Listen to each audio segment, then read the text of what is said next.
Imagine the longest night of the year, a moment when it feels like time slows down and the world gets cozy, sun sets at 4 o'clock, and we almost hold our breath. It's the winter solstice, and as it approaches, ancient traditions and modern rituals invite us to pause, reflect, and embrace the darkness before the return of light. So today, in the final installment of Seasonal Sessions, we step into winter. Join myself and Rachael as we explore the mysteries of the winter equinox, from its impact on plants and nature to the ways it helps us reset and find joy even in the darkness.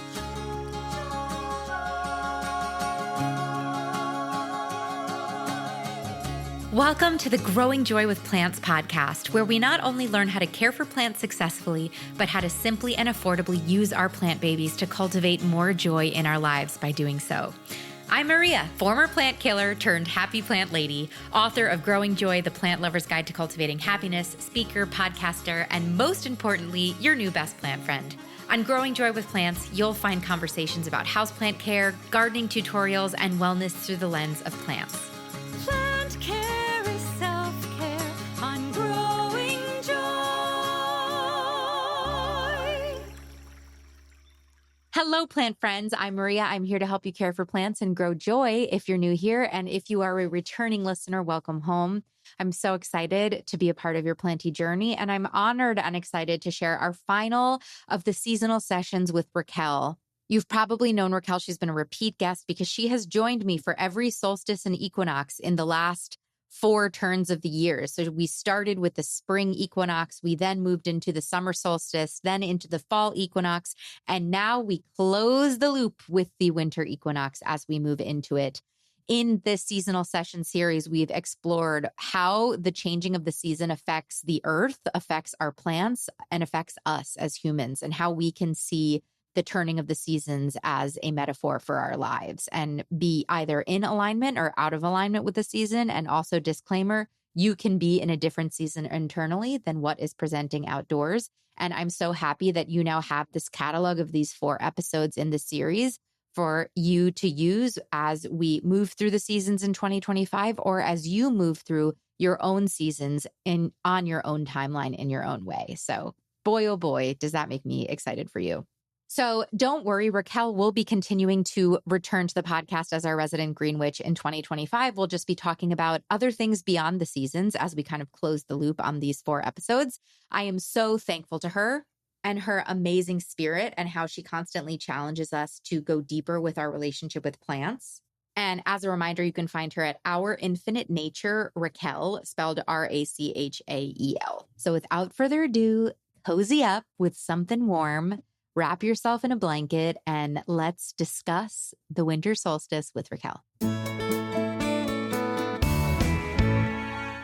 Hello, Rachael. Welcome back to Growing Joy as we're giggling, making each other laugh offline.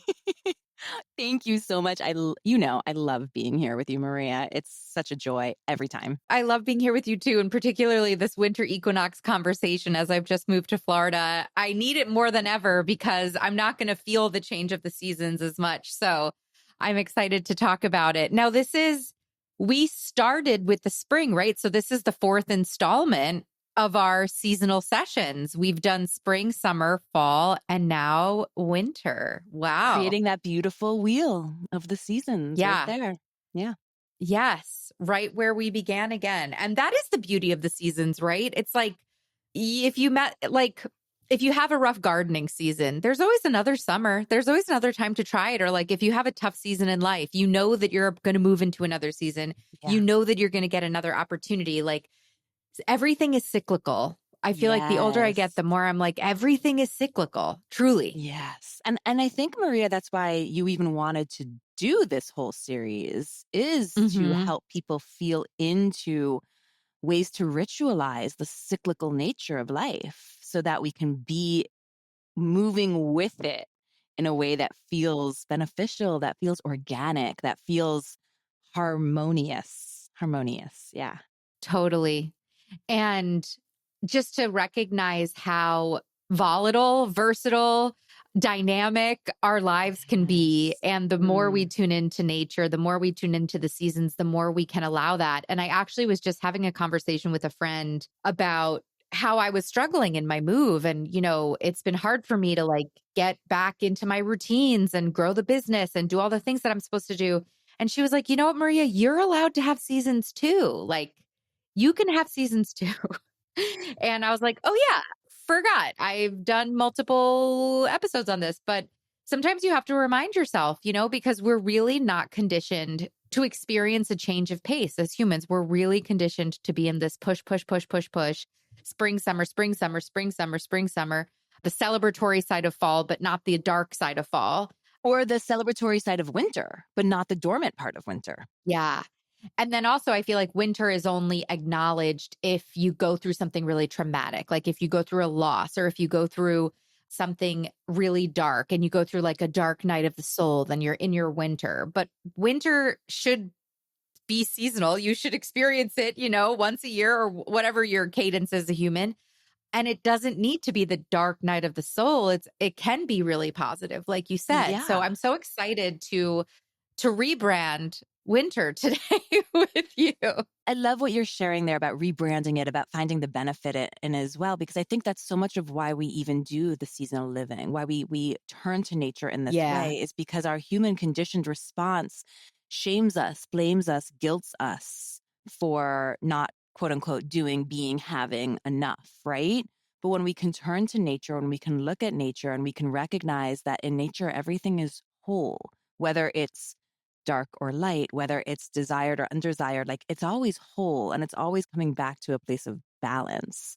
And I think when we can actually look to nature and recognize and see nature as the mirror it truly is for us, because remember, we are nature. We are not some strange beings just like all of a sudden implanted on this natural world and we don't belong here. We do belong here. We've evolved here. We are a part of nature. And so those cycles, those seasons exist within us as well. And I know personally, I grew up on the East Coast and I don't like the cold. So for me growing up, winter was often a season that I was like, can we get through this, please? Like I am freezing. And I did my undergraduate in Boston, which is a very cold area as well. And so of course, when I graduated, I was like, I'm moving to Hawaii. I was studying marine mammals and marine biology, so it obviously made sense. But also I was like, no more winter. But what's been interesting is in the last 10 years of spiritual connection with nature, with life itself, with earth, with the seasons, with all of the things that I studied from an ecological standpoint, coming at it now from a spiritual standpoint has helped me embrace the energies of winter and look forward to it. Like be like, oh, wow, I'm looking forward to the slowdown. I'm looking forward to the longer nights and shorter days. I'm looking forward to that more time indoors, the comfort foods. Like I look forward to it. And so that is actually how we rebrand it inside of ourselves as well, to look and notice that in each season, just like with everything in life, there's a yin and a yang, there's the light and the shadow, right? Same with the seasons. There's going to be these positive attributes to every season and these attributes that maybe won't feel as comfortable. And it's the same for spring and summer, even though our society might deem those as the desired productive energies, and it might feel as though we're always trying to be in our spring and summer. We can feel into the shadow of that, which leads to burnout. You've experienced it, Maria. I've experienced it. I'm sure many of the listeners here today have experienced that as well. So when we understand the cyclical nature and when we appreciate it for all of its facets, I love that word you shared before, for all of the facets that it's hold, and recognize that the desired and undesired, the light and the dark, that's what actually makes it whole, then we realize that in ourselves too. And I think that's so key. Yeah. It's so key. Moving to the country, I definitely fell in love with winter and being in a snow globe and, getting dark outside by 5 p.m. And I got really into paint by numbers and slower. I even got into slower hobbies, slower things. I just moved slower in the winter for the first time in my whole life. And it was really interesting. Yeah. And you have so much fire energy, that Aries energy so strong in you that must have felt very grounding, actually. It felt very grounding. It took 3 years. The first year when we moved into the country, it felt very uncomfortable and very disorienting and very uncomfortable. I was antsy and kind of waiting for spring. And then the second season, I think I really enjoyed it. And then the third season, I was like waiting for it in fall. I was like, okay, I'm ready. When's the equinox? Like, let's do this. I'm ready for my winter hobbies. I'm ready for my winter foods. I'm ready, for the quiet. I think also because the sun rises later in the winter, I would get up before the sunrise and I would do my yoga as the sun was rising, like that connection with the sunrise that I could not access in the summer when I just am not that much of a morning person. Yeah.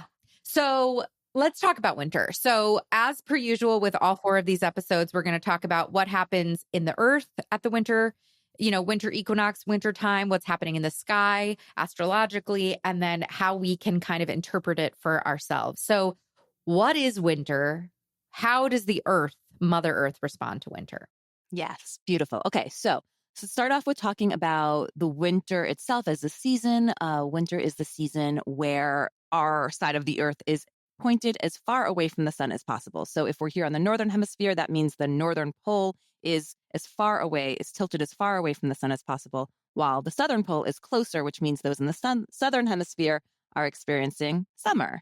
That's just the way it works because we live on a round planet. So that's what's happening just in terms of Earth astronomically. What that means for us here on Earth is really going to depend on where we live, how close we are to the equator, because obviously if we live close to the equator, we're going to have less of a big seasonal shift. But when we live further away from the equator, we will experience these large seasonal shifts. So as we move from kind of fall, autumn, into the winter solstice, which the winter solstice is on December 21st this year. So toward the end of December, it's usually right around Christmas time, which is why we have so many of our like the winter holidays around winter solstice. Oh yeah, sorry, I'm saying equinox. Sorry, it's the solstice. That's okay. That's okay. Yeah, the equinoxes are spring and autumn, and it's when you think about the words like equal day, equal night, equinox, and then solstice is actually when we're like further. It's about the soul, the sun, so it's about our position to the sun itself. Yeah, so what's happening on the earth really depends on where you live, but typically what's happening is for us on the northern hemisphere, shorter days, longer nights, colder temperatures, and when we're talking about plants in particular, we're talking about a lot of dormancy. Now, of course, certain plants are considered more of our evergreen plants. Those guys love winter. And often when we talk about like how we can ritualize winter, we can actually utilize those like evergreens, the hollies, the junipers, the firs, the pines. We can actually bring that into our home, which is what so many of us do to decorate for those winter months. But when we think about a lot of the other plants, they drop their leaves, completely drop their leaves. If some of us may have, fruiting trees on our properties, we want to cut them back before winter, allow the energy of the plant to actually go deeper within it, not extending all its energy out into its branches, out into leaves that aren't even developing right now, but really bringing the energy of the plant more toward the stem, the roots, so that they can kind of rest and restore their energy and build up that potential for the growth coming in spring and summer. So that's typically what we have happening here on Earth is this slow down, colder, darker, cozier, actually. I often think about the plants getting all cozy. They're like, if all their energy's all out here, it's like, tuck it all in nice and tight and just kind of like wrap yourself in a little sleeping bag and be like, see you in 3-4 months. Now, depending on where you are also, because where you are now, Maria, in Florida, and where I am in Southern California, we can have winter gardens. And so we can think about like, what are some things we can grow in the winter? Here in Southern California, winter gardens is when I do a lot of kind of like the hardier leaf type things like kale, chards, the cruciferous. I don't know why I have such a hard time with that word. Cruciferous. Yeah. Okay, I got it. The cruciferous vegetables, your broccolis, your cauliflowers. These do great, at least here in Southern California in wintertime. I also find that my rosemary really loves winter for some reason. My rosemary goes, yeah. And I love cooking with rosemary in wintertime as well. It's a great savory herb that pairs really well with root vegetables, which are fantastic in winter also. So for many of us, we're not really going to be gardening during the winter, unless we have a greenhouse or we can bring some things indoors. I know you talk a lot about indoor, like potting trees and having like smaller mini trees. Those we can bring indoors during the winter. And that's a really fun way to stay connected with nature during the winter months. But if you live someplace that's a little bit more temperate, you can garden in the winter months, but you're going to go for more of those winter produce choices. They do better with the colder temperatures, the shorter sunlight hours, and that's also how we continue to eat seasonally as well. As we are celebrating the longest day of the year, I've got to ask you, plant friend, are your houseplants getting enough light? If they aren't, I highly suggest grabbing a Soltech Grow Light to ensure your plants are properly lit and happy year-round. We know I've been using them for my happy plants for the last years upon years. Whether you're dealing with limited sunlight or you're just looking to create a cozy atmosphere for your space, Soltech has the perfect grow light solution to help your plants thrive all year long, no matter what your setup looks like. They are designed to deliver the perfect spectrum of light, keeping your plants happy and healthy, and also looking completely like a normal light in your house. Your friends will never know they're grow lights unless you want them to know. They have the aspect pendant hanging light. They have the Vita grow bulb. They have the Highland track light system that you might have seen that I recently installed in my office. It's illuminating my green wall, and you can position multiple lights for ultimate flexibility if you have hard to light areas of your house that you want to use it for. And they even have the Grove bar light, which has touch dimming, which is ideal for shelves, walls, and cabinets. Learn more about all of the amazing grow light solutions that they have and visit soltech.com and use the code BLOOM15 for 15% off of your order. That's BLOOM15 for 15% off your order at soltech.com.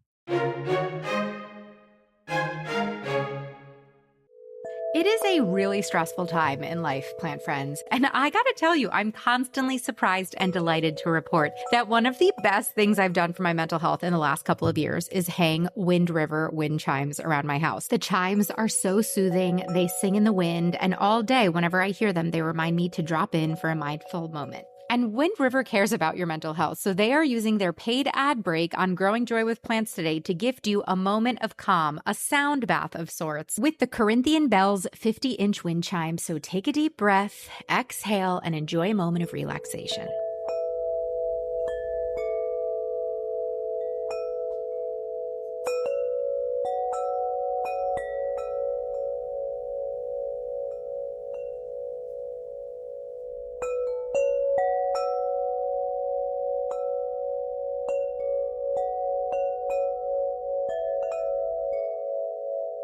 Gift yourself and your loved ones with moments like this, plant friends, with moments of peace, moments of joy with the Wind River wind chime. Use the code GROWINGJOY at checkout to get a free engraving on any engravable wind chime. So you get a free way to personalize the wind chime with a name, an anniversary date, or a special message. It's so perfect for gifting season. Head to windriverchimes.com to listen to all of the different melodious options. The one you're listening to is the Corinthian Bells 50-inch wind chime, and use the code Growing Joy at checkout at windriverchimes.com for that free engraving to add a special element to your gift. That's windriverchimes.com with code Growing Joy at checkout. So beautiful. I mean, I think too that concept of trees going dormant, like a lot of people say, oh yeah, the tree dies. No, it's like the opposite. It's preparing for more growth.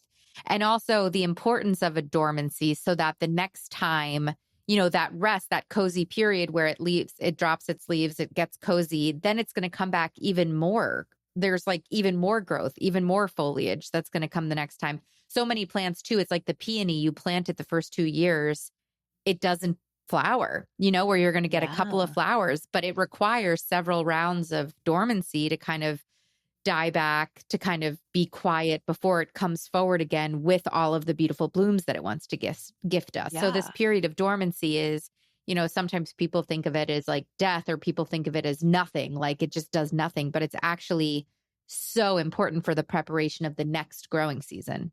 That is so vital. And it reminds me actually of when we plant fruiting trees, because we're often told, don't let it fruit the first few years. Like actually don't like cut off the fruit, because ultimately that it's almost like the plant is kind of wasting some of its energy at that point, when the best use for its energy is in its own development before it starts producing externally, which I think is actually a really potent message for all of us, where we can get so enamored, obsessed with that kind of external proof of our developments that we can Yeah. sometimes bypass the true inner growth that is required to hold the capacity to hold that new growth that we are bringing on. Like if we're focused so much on what we're putting out externally and we're not focusing on that ability to hold that internally,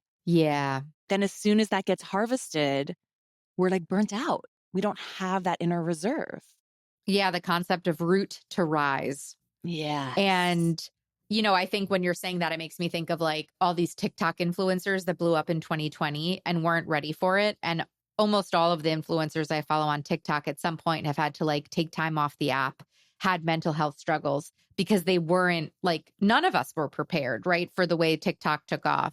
And if you aren't able to build really strong roots, a really strong core, as you step into that level of visibility, and all of a sudden you're thrust into the spotlight, there's going to be a weakness there. And I'm not like calling anyone out in particular, but it's that concept of like, if you have an apple tree that set too many apples, it could tip over, or Yeah. something like, you know what I mean? Yeah. Like it really, as below, so above. Like it Yeah. is a very true, it's a very true statement. There's a reason why it's so old and it's been around so long.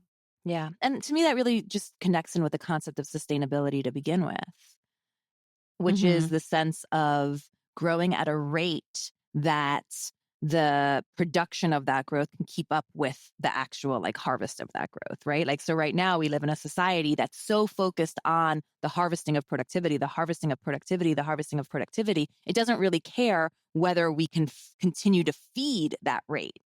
And that's an imbalance. That's an imbalance that we're experiencing as a collective. And it's an imbalance in our society that's leading to a lot of problems that we actually need to look at and remedy. I mean, that's what my book, Self-Care for Eco-Anxiety, is kind of about.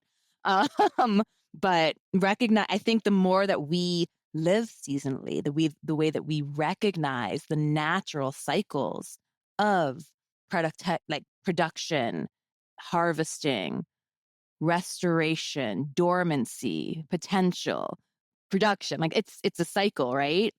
The more that we live in communication, in connection with nature, the more we'll be able to bring that cycle back to the collective, back to our systems, which so desperately need that right now.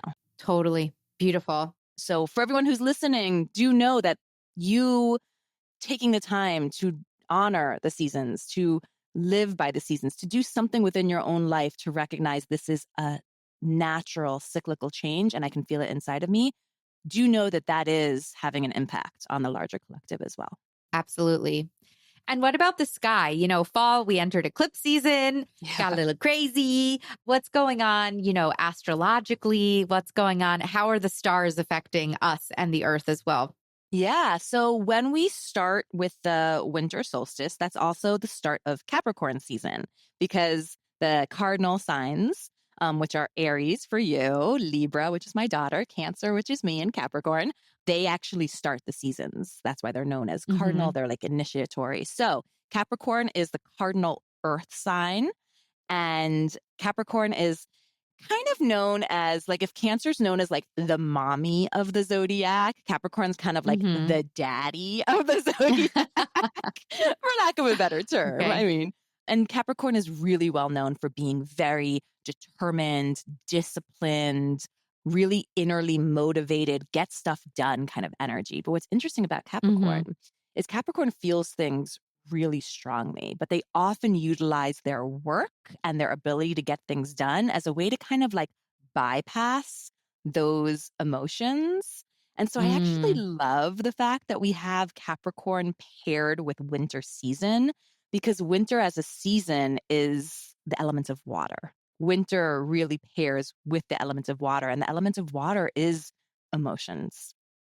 It's emotional, it's flowy, it's also our intuition, and so I actually see Capricorn season paired with water as a really beautiful kind of, like, balancing and a remembrance for us especially in the society we live in, where during winter solstice, some of us are living in the most busy times, holiday season, parties, school going out, all the things, holidays, present wrapping, travel, blah, like all of that, right? It can feel like we're bypassing what's going on inside. We're bypassing that need to rest to just live to the conditions society's making of us, right? So I really see this Capricorn energy paired with water as a beautiful reminder, like slow down and let yourself feel.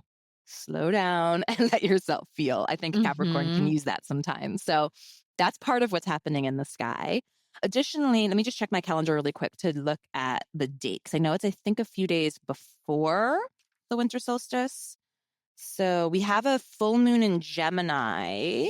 It's a few days before. It's on the 15th. So almost a week before, not quite a week, but 6 days before, we have this full moon in Gemini that might be influencing this winter solstice as well. And Gemini, so Gemini is an air sign, and Gemini is kind of known as being like it's the twins. If you ever seen like the way it's represented by the twins. And I often think about the twins as being like our inner critic and also our inner cheerleader. So some people might call it like the devil and the angel on your shoulder. I really see it as that voice of like inner criticism and also that voice of inner compliment. Gemini represents both of those things.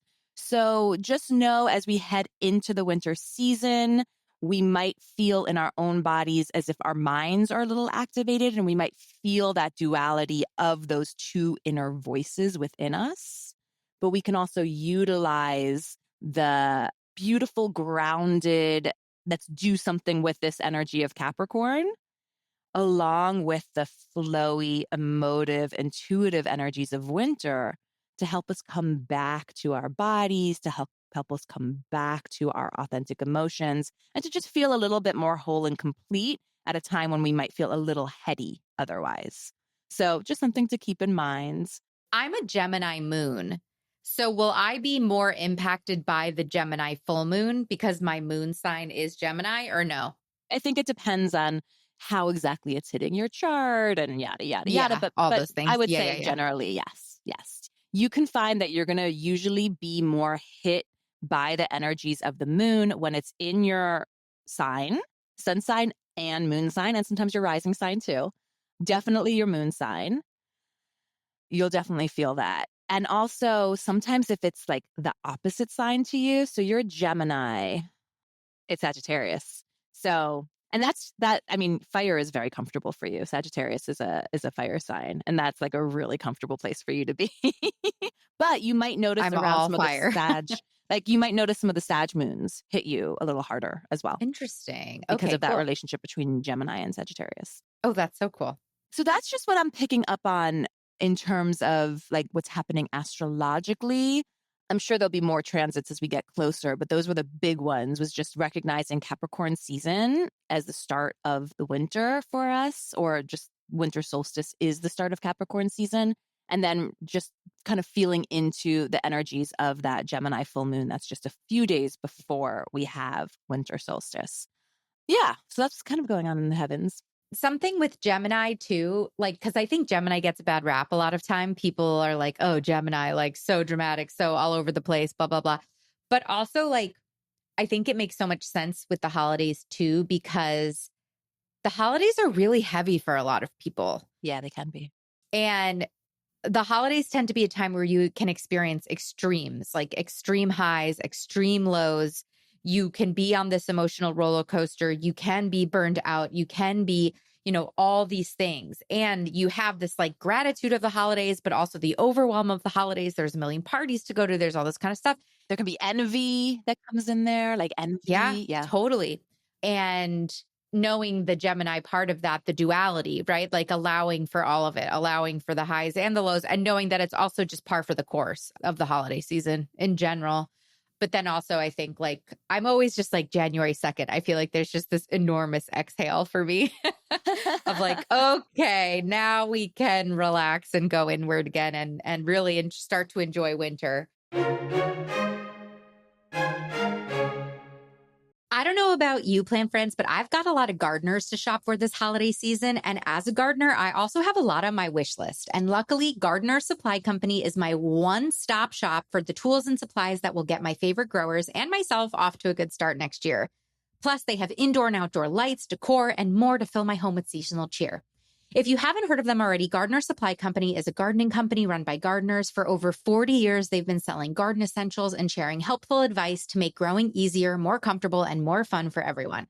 They've also been earth-friendly from the beginning. Gardener Supply Company was one of the earlier providers of organic gardening supplies and humane pest control solutions, and has always strived for a positive environmental impact through the products they sell, the advice they give, and the causes they champion. But don't just take it from me. Discover your next favorite garden essentials, exclusive innovations, and holiday gift options at gardeners.com/growingjoy and use the code growingjoy at checkout for free shipping. Let's grow together. Gardeners.com/growingjoy. So when we think about winter and ourselves, what are certain ways that we can honor the winter solstice in particular, but also just the winter season in general for ourselves? It's such a beautiful question. And I'm taken first to what you just described with that inner duality that you mentioned with Gemini, with that sense of like, wow, holidays can feel heavy and they can feel busy and they can feel like so many different things. So I think first and foremost is just to allow ourselves to feel, which is very much what the water essence of winter asks us to do. So instead of repressing the emotions that we feel around winter by going to another party or even Netflix binging or whatever it might be, shopping, all that it might be, maybe give yourself a little part in the calendar. Give yourself an hour one day where you're like, this is 1 hour where I'm going to be non-disturbed. I'm going to put my phone away. Maybe I'll put on some sad music or some music that'll actually let me feel. And if I want to dance, I can dance. Or if I can just sit, maybe I'll have my journal there. I'll let myself cry if I want to cry. I'm just going to welcome and invite in me. Really, like just saying to myself, every part of you is welcome here. I don't think we do that for ourselves enough. I know I don't.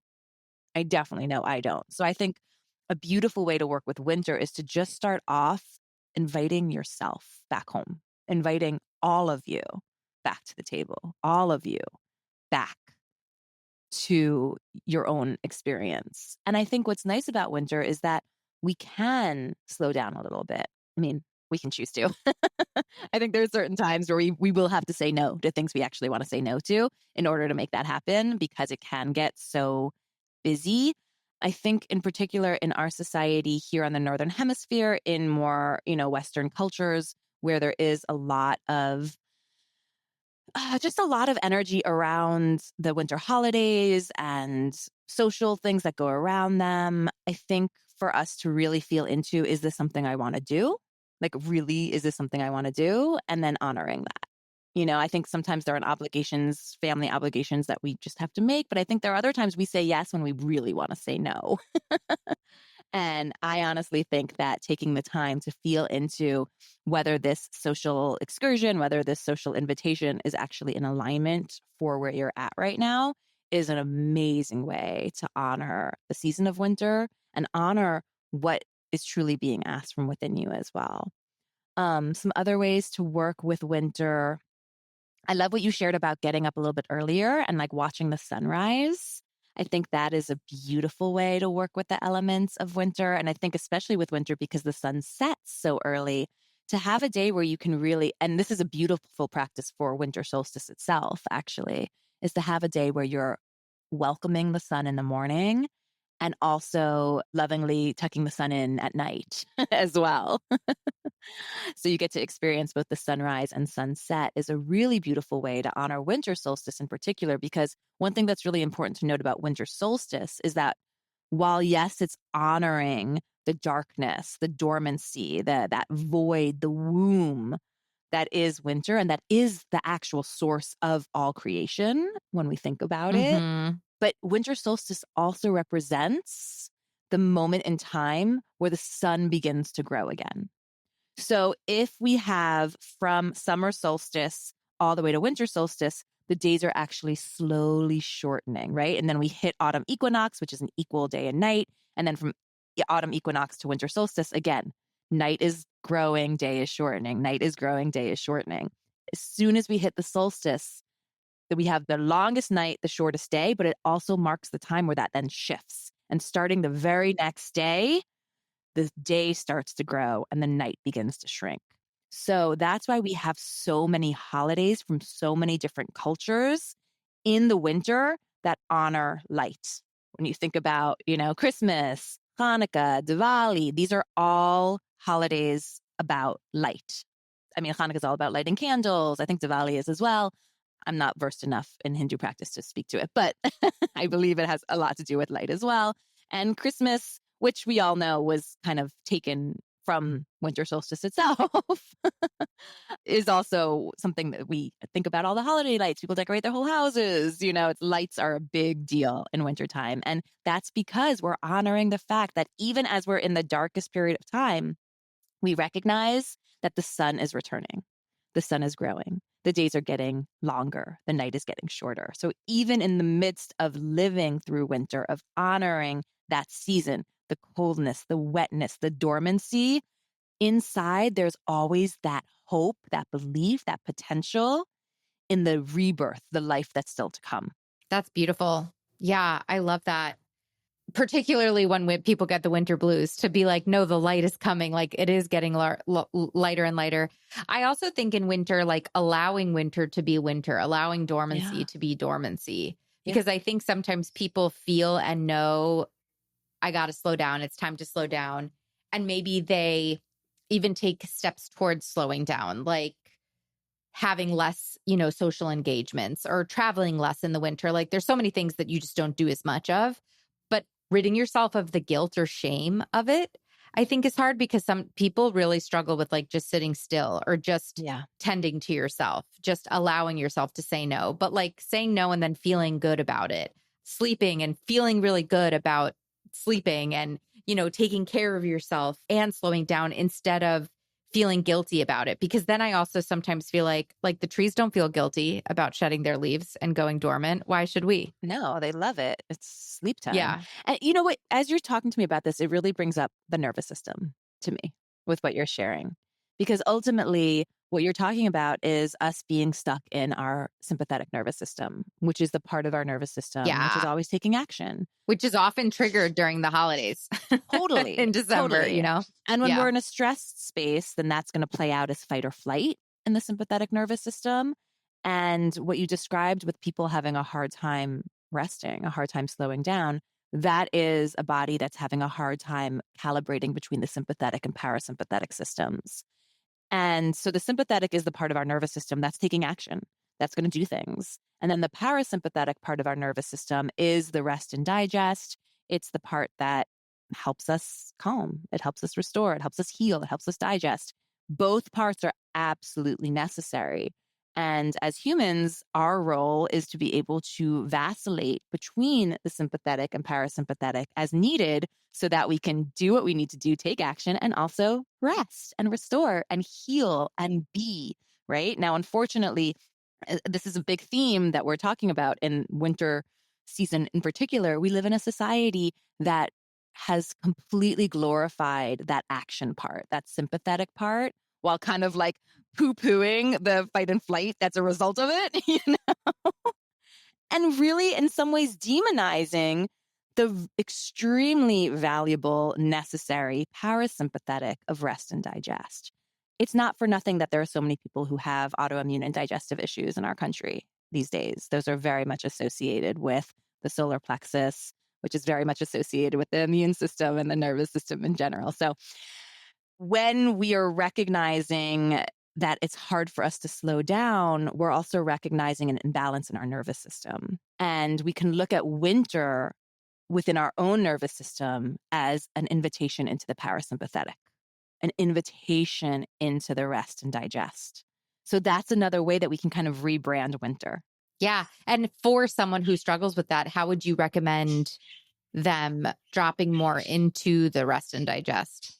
Well, for your listeners in particular, I just close my eyes and all I'm seeing is houseplants. houseplants everywhere, everywhere, everywhere, everywhere. So I think for specifically the listeners to this program, turning to our plants, especially the plants we have brought indoors, they will teach you to slow the F down. They really will. If you just take the time to be with them, to take care of them, and to really listen to the guidance. And so if you're finding that it's hard for you to slow down, I actually recommend a practice that both me and Maria do a lot, which is care for your plants as an act of self-care. Go ahead and go care for your plants, but do it slowly, do it intentionally, do it mindfully, and do it with that invitation as you're like watering your plants or cleaning their leaves, to listen to what they have to share with you. Because just that practice is going to naturally bring your body from the sympathetic into the parasympathetic. That's one of the most amazing things about plants, is that kind of innate reaction our bodies have to interacting with them. Even just looking at green leaves has that impact on the nervous system. Totally. But then if you bring your intention in. So I would say if you're struggling to kind of slow down, utilize your plants as kind of like a positive timeout. Yeah. We're going to rebrand timeout as well. Rebrand timeout. I love it. It's a positive timeout. And screen free, by the way. Exactly. Screen free, slowing down. Yeah. Actually spending time with them. Take your photos after you care. Yeah. After you care for the plants. Yeah. That I feel like can be a really beautiful ritual that can also help your nervous system and help you invite in the slower pace, the more present, restorative energies that truly want to pair with you during winter season. So beautiful. Well, we've done a little meditation visualization at the end of every episode. Can we close this one out with a visualization as well to honor the winter solstice? Yes, I would love to. And I'll try and I know sometimes when we get into these things, you know how it is, like time completely goes out the window. So I will try and keep it short. I have a nice thing in mind and we'll see where it goes once we get in. So sounds good. Let's just take a moment and start by just slowing down. Just slowing down, because that is really the message of winter, the message of winter solstice. So starting by slowing the breath. Slow, deep inhale, holding at the top. And a slow, open mouth exhale, letting everything go and just letting the body naturally slow down with the breath. Again, breathing in slow and deep, breathing into the lower abdomen. Holding for a moment and then letting go with the exhale. And from this place of feeling connected to our breath, connected to our bodies, we're going to imagine roots extending from our feet and from our sit bone and traveling deep down into earth below us.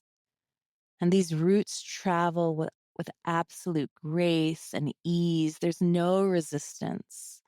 They magically burrow their way through the foundation of the building you're in, through those top layers of soil, finding a place deep within Mother Earth where they want to anchor, where they want to be held, embraced, welcomed. Good. And then from there, we're going to breathe energy into our bodies through these roots from Mother Earth. So as we inhale, allowing these roots to just suck up all this earth energy all the way up into our body as we inhale. And then as we exhale, feeling this earth energy like a beautiful warm blanket, just wrapping all around us, warming every cell, every organ, every bit of us. Yes, very good. Again, breathing in, filling the whole body with the love, adoration of Mother Earth. pulling it all the way up into your head as you inhale. And then as you exhale, allowing that earth energy to settle in your body, to be received, to be held, to energize you. Excellent. Beautiful. Now bringing the attention to the top of the head, taking a nice deep breath in, but this time really focusing on what it feels like in the head as we breathe in. So feeling energy at the top of the head as we inhale. And again, receiving that energy through every cell, through every organ in the body as we exhale. Excellent. One more breath in again from the top of the head. This time really opening to receive energy from the sun and from the cosmos at large, from the crown as we inhale. And you might feel warm. You might feel tingly as you take in all this energy. Allow it to be there. This is what it is to receive energy. And exhaling, letting all that warmth, all that energy dance within you. Excellent. And we're going to do one breath, just breathing in from earth below and cosmos above. Breathing in through the root and the crown simultaneously as we inhale. Really feeling the body fill with fresh prana, fresh energy. And as we exhale, really allowing that energy to embrace us in a hug. Feeling it wrap around us, feeling ourselves held, supported, adored, even just through our breath. Excellent. And now from this place of connection, this place of presence, we're going to ask our inner eye to bring forward a beautiful winter forest. It's just after a fresh snow. Allow yourself to really be in this area. Hear the muffled sounds of the snow blanketing the earth and the forest. See the whiteness, see the brightness of the sun hitting the snow. Perhaps you can hear the sound of wind moving through bare branches, or maybe even the call of some birds still around. Just let yourself really be present in this wintry scene. Perhaps you're even feeling a cooler breeze just dancing off your skin. Not cold, but invigorating, helping you feel into the crispness, the bite, the presence of the season. And just a breath to take it in. The silence, the brightness, the stillness of winter. And then we're going to follow our roots down again. So gently wiggling your toes, really feeling your feet beneath you, and traveling down those roots again, down deep into Mother Earth. Perhaps feeling the warmth as we move into the soil, noticing the darkness come forward, and letting ourselves travel down deep, deep, deep until we find ourselves in a subterranean cave, a big opening. And as we look around, we see a gorgeous web of roots all around us, as if we have hit this amazing cave of interconnected roots of the forest above. And just take it all in. Perhaps you can even see the lace-like structure of the mycelium network as it weaves its way through the root structure all around you. Perhaps you can see little glowing crystals around, beads of light, water traveling between the mycelial network and the roots themselves. Lights of communication as the trees talk to each other, share resources with each other, warm, and enliven each other.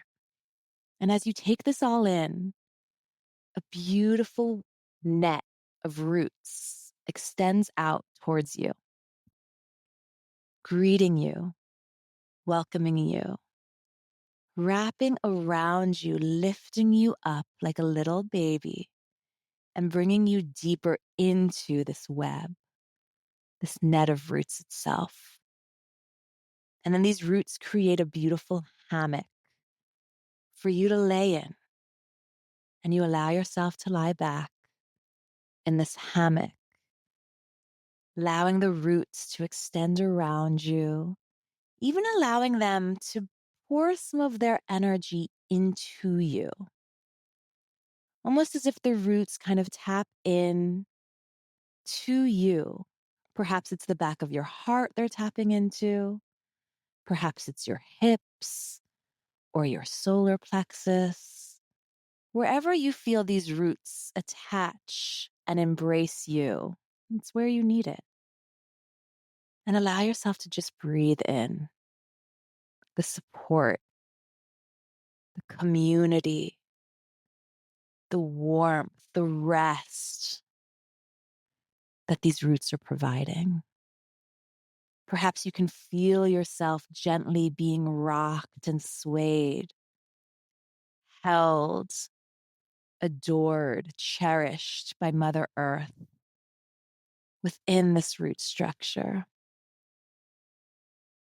Perhaps you can even feel little zaps and tingles of potential energy that the trees are already sharing with each other, moving around and through you.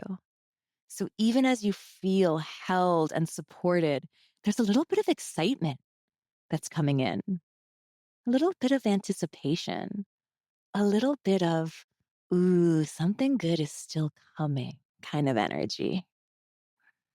And just letting that be there, seated within you, even as you let yourself just rest, just witness, just be held, just be present, just be supported.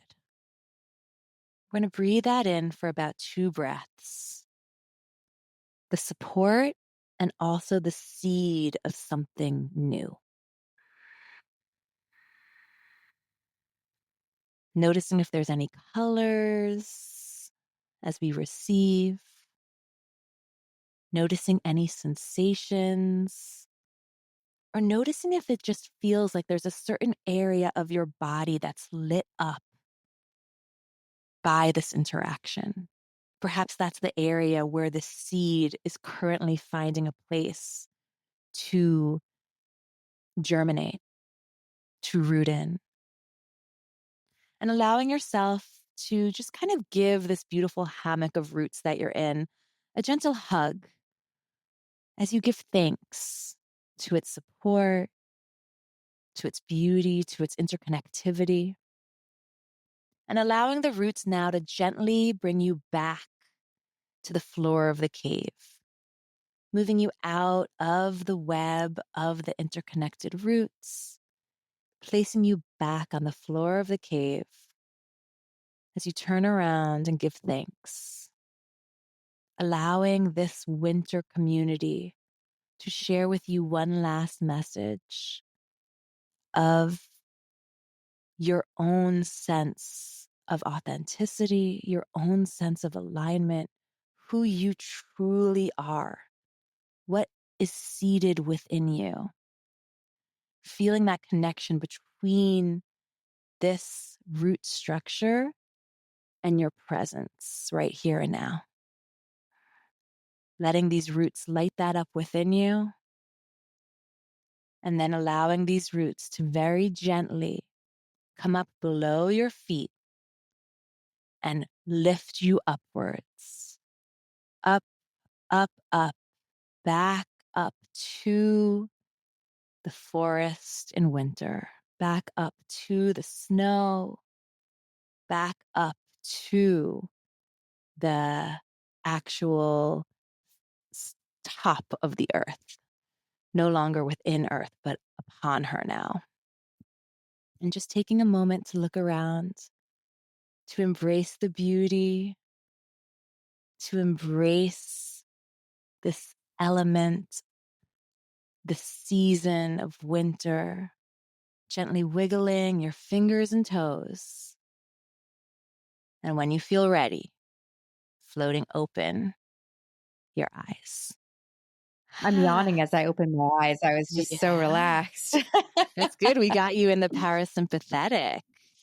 What was so interesting with that is that when we were down there in the roots, like I knew that there was going to be something seated coming in, but when we were in the roots and really being held, I was surprised by how much I felt this like zappy energy of communication between the trees happening in that moment.